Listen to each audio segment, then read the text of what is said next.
Alright, so we're talking about the sequel to Cyberpunk 2077, one of my favorite games of all time, and the new Night City is set to feel like Chicago gone wrong. The original creator of the Cyberpunk universe may have just given away information on the new Chicago-like city being featured in the sequel. Welcome to All City 2, and if any of you guys are new here, consider dropping a like and a sub, leave your thoughts in the comment section below, and let's get to the video. It's All City. Load up that clip.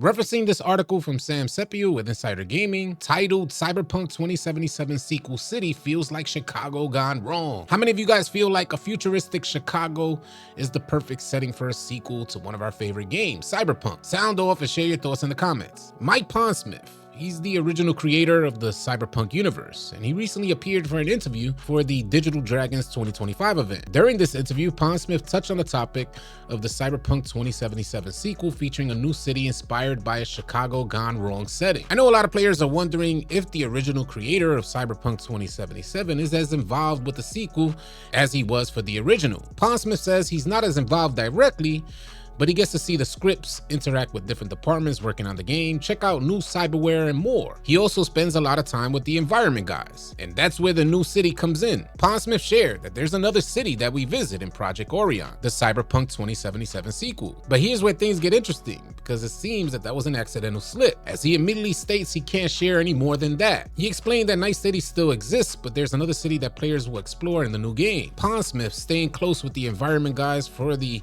Cyberpunk sequel, says that he understands what the environment guys are doing with the new city, and it gave him more of a Chicago gone wrong feel rather than a Blade Runner type of vibe. He also mentioned that the new city seems like it's working well for the upcoming game. Something else I found interesting is that the new Switch 2, their Joy-Cons, they're going to be able to be used to swing katanas in Cyberpunk 2077. And developers are also working on the most realistic and reactive crowd system for the sequel. It looks like CD Projekt Red is working on creating the most advanced crowd system to date for the next Cyberpunk. And their main focus is set on realism and the reactiveness of the NPCs. It seems like a lot of players want a more immersive type of crowd system similar to Red Dead Redemption 2 and Grand Theft Auto 5. And players are wondering if the new Cyberpunk's crowd system will be able to even compete with what Rockstar cooks up when they release GTA 6. Word from the developers have stated that Cyberpunk's plot is a uniquely American story with a punk-like type energy. Now, we all know that the original Cyberpunk didn't have the best launch. The game had tons of bugs and it led players to getting refunds. CD Projekt Red learned from this,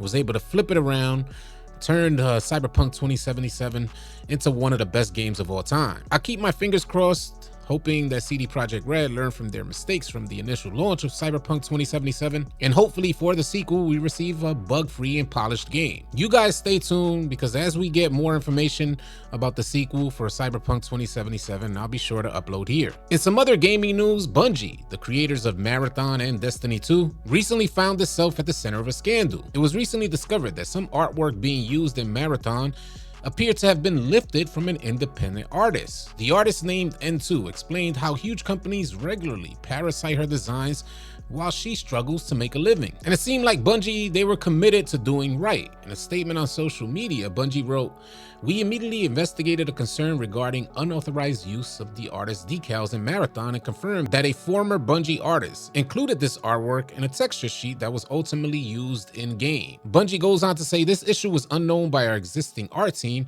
and we are still reviewing how this oversight occurred." Bungie says, "We take matters like this very seriously." They say they've reached out to discuss the issue and are committed to doing right by the artists. They also say, "As a matter of policy, we do not use the work of artists without their permission. And to prevent similar issues from arising in the future, they say they're conducting a thorough review of their in-game assets, specifically those done by former Bungie artists. They're also implementing stricter checks to document all artists and contributions." But this response still has critics a bit skeptical, as some critics claim that Marathon artists have been following the impacted artists on the app where the textures were found. One user, they dug a little deeper and found more references to more artwork that appears to have been lifted from her entire portfolio. It seems like this is far from the first time that developers have been accused of plagiarism in their game. Obviously, Bungie's response didn't do too much in the way of changing the community's sentiment, but more so has people questioning Marathon's entire art direction and slating the company for repeatedly ripping off assets from artists. This is allegedly the 4th time Bungie has done this in 5 years. And all of these accusations, They have employee morale at Bungie at an all-time low, described, and I quote, as a free-fall. In another quote, the vibes at Bungie have never been worse. And internally, everyone seems to have the same concerns about what happens to Bungie as a studio if Marathon bombs. This is something that the studio absolutely cannot afford. As for what this all means for the future of Marathon is currently unclear. There seems to be no plan to delay the game from its September release date, but a lot of these accusations did cause Bungie to make some changes in their marketing plan, with Bungie pulling the plug earlier this month on a new trailer that was slated to be revealed in June. The writing on the wall seems to suggest, at the very least, the game definitely needs a substantial delay to give Bungie the time it needs to take things back to the drawing board. Marathon was already going to struggle as it was, but after this recent controversy, it seems impossible to see how Bungie will turn things around in the next couple months. And it surely doesn't help that a former Marathon developer recently said working on the game was toxic. In a post on social media, a former developer known online as Spirited, who worked on the engineering side of the game, says that he felt for those still working on the game at the studio. In a quote, the former developer says, "Working with engineering/Marathon leadership was extremely toxic and humiliating." He said, "I won't speak about the rest, but Bungie leadership needs to be gutted completely." It was recently discovered that the online services team for the game was dissolved in layoffs that only came weeks after he left Bungie. And prior to his time on Marathon, he worked on Destiny. And it looks like Marathon has been in the headlines for all the wrong reasons. The game is accused of stealing artwork, and in addition to that, we learn about the morale at Bungie currently in a freefall, with the internal feeling around the game being at its lowest point. Do you guys think that Bungie and a Marathon release can overcome all of these issues, all of this bad publicity? I'm definitely curious to hear your thoughts about it, so share them in the comment section below. I will continue to keep you guys updated as the story of Bungie and Marathon unfold. In some other major gaming news, a Stellar Blade sequel seems to have quietly been revealed by developer Shift Up. 2024 Stellar Blade has sold over 1 million units and counting, and the developer Shift Up already looks to have unveiled Stellar Blade 2 during a recent company presentation. The team is understandably happy with its efforts, but a sequel could be in the works already, and a release turnaround might be sooner than you think. Players can see Stellar Blade 2 as soon as 2026, and this all comes from a presentation that was released on May 16th,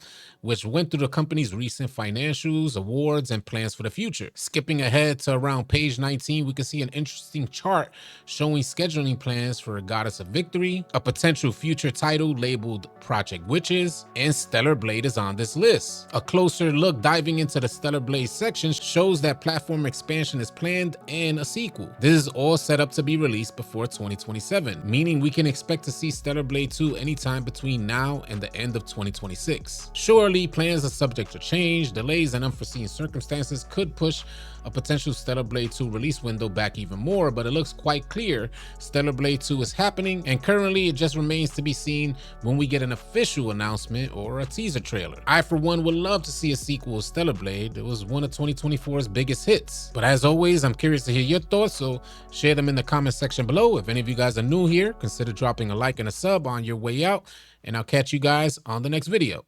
Easy, y'all.